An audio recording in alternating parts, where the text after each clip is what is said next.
रमज़ान अब देखें शुरू है, अल्लाह ताला की अताओं की बारिश बरस रही है, शैतान मरदूद कैद है। अब सुने कि रमज़ान की जो खुशियां हैं ये अल्लाह कैसे देता है।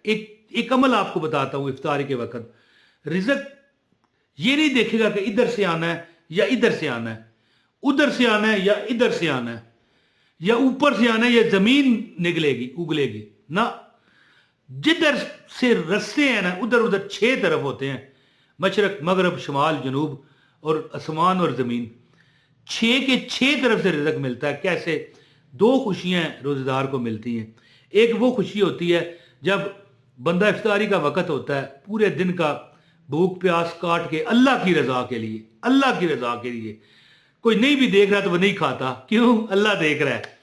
तो अफ्तारी का वक़्त है, बड़ा खुशी का मौका होता है। एक ये खुशी और एक वो खुशी जब अल्लाह दीदार करवाएगा जन्नत में।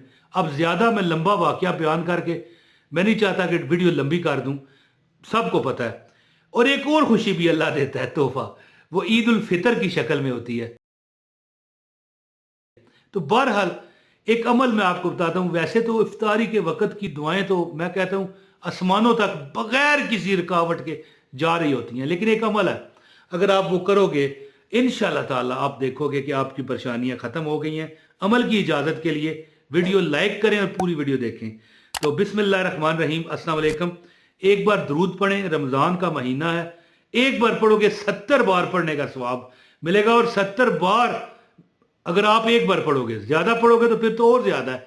70 बार ये आका दो जहां की बरगाह में पहुँचाया जाएगा। हम सब मिल के पढ़ते हैं सल्लल्लाहु अला मुहम्मद सल्लल्लाहु अलैहि वसल्लम। इंशाल्लाह ये जो अमल है ना जी, बंदे की जो ज़िंदगी की रुकावटें होती हैं, परेशानियां होती हैं, है जी, रमज़ान बड़ी खुशी का मौका है। देखे मेरी मुस्कुराहट आया है, अल्लाह ताला की रहमतें हैं, खुशियां बंट रही हैं। और फिर एक और है, इंसानी रिज़्क बढ़ा दिया जाता है। क्या पता है आपको? लोग कितना ही देखें ना पैसा दे रहे हैं अल्लाह के रास्ते में, राशन दे रहे हैं, हर तरफ जनाब खजूरें बांटी जा रही हैं। इसी तरह ना कि बंदा सोच भी नहीं सकता कि अल्लाह कैसे रिज़्क बढ़ा रहा है। और जब बंदा दुआ भी करे फिर सोचो उसकी कमी लग सकती है। मुझे तो यकीन है कि ये जो दुआएं आप करोगे, मैं 7 बार एक अमल पढ़ने का बताता हूँ अफ्तारी के टाइम, पूरा साल आप देखोगे रिज़्क की परेशानियां अल्लाह दूर करेगा। और हर जो बंदे के मसाइल होते हैं, हर बंदे के अपने अपने मसाइल हैं, वो अल्लाह देखेंगे। आप दूर हैं, कोई नज़दीक आपके नहीं आ रहा। तो अल्लाह ताला, मैं उम्मीद है उस ज़ात से, वो बड़ा रहमान है। ये क्या लिखा हुआ है, पढ़े, रहमान, या रहमान लिखा है ना। अल्लाह ताला रहमान है, रहम करता है। और फिर रहमान तो है लेकिन रहीम है, बहुत ज्यादा रहम करता है, बहुत ज्यादा रहम तो करता है। वो करीम है, इतना करम करता है कि तुम्हारा वो शायर है ना कि दिल भर गए मंगतों के लेकिन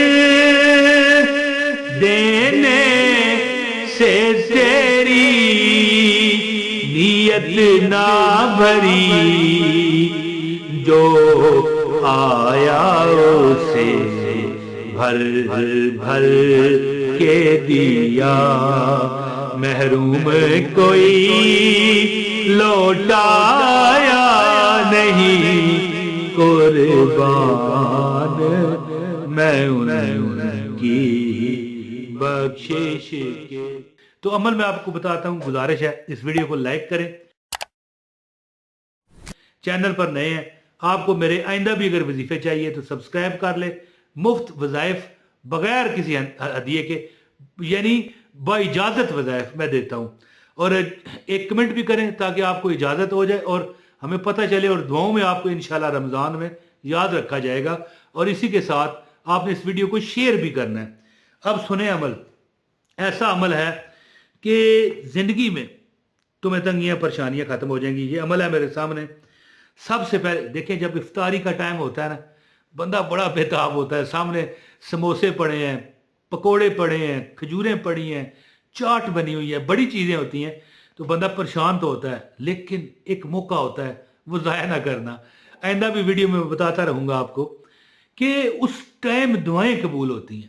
بڑے پوچھ لیں، سرچ کریں آپ کو لگ پتہ جائے کون کیا کیا واقعات ہیں کہ بندے مرے ہوئے زندہ ہوئے. استغفر اللہ، مرا وہ بندہ کیا زندہ ہونا ہے، لیکن ایسے ایسے واقعات کتابوں میں لکھے ہیں یہ رمضان کے صدقے. تو دیکھیں یہاں پر یہ میں ڈسکلیمر دے دوں کہ مرا ہوا بندہ زندہ ہوا، یہ کتابوں میں لکھا ہے. یعنی میں اس کی افادیت کی یعنی ایک لمٹ بتا رہا ہوں کہ اتنی پریشانیاں بھی بندوں کی ختم ہوئیں. باقی مرا ہوا بندہ تو زندہ کیا ہونا ہے. لیکن ایک بات ہے کہ کوئی یہ دنیا میں بندہ کبھی کبھی جیتے جی بھی مر جاتا ہے. بندہ سمجھ گئے نا، ایسے حالات ہو جاتے ہیں. تو آپ پتہ کیا کیا کریں، جب افطاری کا وقت آئے نا، قریب ہو، سمجھ لیں کہ 5 7 10 منٹ رہ گئے ہیں، آپ کو چاہیے کہ درود پاک پڑھیں. اللہم صلی علی محمد وعلی آل محمد کما صلیت علی ابراہیم وعلی آل ابراہیم انک حمید مجید. اللہم بارک علی محمد وعلی آل محمد کما بارکت علی ابراہیم وعلی آل ابراہیم انک حمید مجید. 3 بار. کتنا؟ 3 بار پڑھ لیں. اور اس کے بعد ایک صورت ہے جسے شفا کہا گیا ہے، جسے کتاب کی ماں کہا گیا ہے، جسے میں کہتا ہوں کہ ہر غم کی دوا کہا گیا ہے، ام الکتاب ہے جی، سورہ شفا، سورہ فاتحہ 7 بار.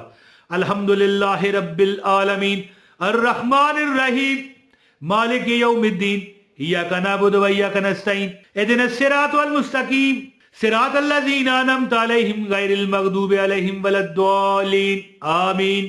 ایک مرتبہ پھر سن لیں. الحمدللہ رب العالمین الرحمن الرحیم مالک یوم الدین ایاک نعبد و ایاک نستعین اہدنا الصراط المستقیم صراط الذین انعمت علیہم غیر المغضوب علیہم ولا الضالین آمین. اب یہ سورہ فاتحہ ہے نا، اس کو آپ نے 7 بار پڑھنا ہے. 3 بار درود پڑھ کے، درود ابراہیمی جو میں نے تلاوت کی ہے، سورہ فاتحہ 7 بار پڑھیں. اور اس کے بعد 7 بار توبہ استغفر اللہ. یہ دیکھیں لفظ نہ غلط ہو، توبہ استغفار یہ نہیں کہنا، توبہ استغفار. یہ عموماً ہمارے معاشرے میں یہ رائج ہے، توبہ استغفار توبہ استغفار، یہ بہت غلط ہے. جب بھی کہنا ہونا توبہ استغفر اللہ، اس طرح کہا کرو. استغفار یہ کیا ہے بھائی؟ اس کا تو اگر خالی بھی کہنا ہونا استغفار کہا جاتا ہے. لوگ کیا کہتے ہیں؟ توبہ استغفار استغفار. پھر بندے کی کوئی مدد ہی نہیں ہوتی، ہو سکتا ہے گناہگار ہی ہوتا وہ بندہ، تو پھر مقصد نہیں ہے. توبہ استغفار ہے لفظ، لیکن یہ بھی استغفار نہیں ہے. توبہ استغفر اللہ، توبہ کرتا ہوں مالک مجھے معاف کر دے، اللہ مجھے استغفر اللہ، اللہ مجھے معاف کر دے. یا معاف توبہ کرتی ہوں یا کرتا ہوں، بہنیں بھی ہماری دیکھتی ہیں. اب کیا کرنا ہے؟ 3 بار درود پڑھ کے، 7 بار سورہ فاتحہ پڑھ کے، 7 بار توبہ استغفر اللہ توبہ استغفر اللہ توبہ استغفر اللہ کہہ کے آپ نے پھر درود پاک 1 بار پڑھ لینا ہے. اور پھر یا 3 بار درود پاک پڑھ لیں. پھر جو آپ کی پریشانیاں مانگے پورے رمضان میں یہ عمل نہ چھوڑنا. تم دیکھو گے کہ رب نے وہاں سے دیا جہاں ہماری سوچیں نہیں جا سکتی. بھیا میری بہنا، تم دیکھو اللہ تعالیٰ کرم کی بارش کر دے گا. ہے جی، بہت شکریہ. السلام علیکم ورحمۃ اللہ وبرکاتہ.